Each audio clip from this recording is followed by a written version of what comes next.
What's going on, guys? So it's me again with another quick tutorial. So in today I'm going to show you on how to bookmark a page on Google Chrome.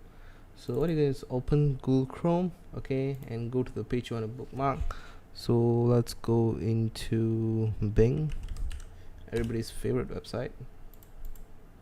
Okay, so in Bing you're going to click on this star right here in your search section. Here you can see the star. Okay, just click on that and you can see it says bookmark edit, so you can click on done. And now when you open a new tab, or when you open Chrome, you can go into here, all bookmarks. You can see Bing there, or you can click on the three dots and go into bookmark and list, go into other bookmarks, and Bing is right there. So it's a very simple process. If you have any other questions, any problems, please put them down in the comments below. And I think that's about it. So please rate, comment, and subscribe. Thanks for watching, folks.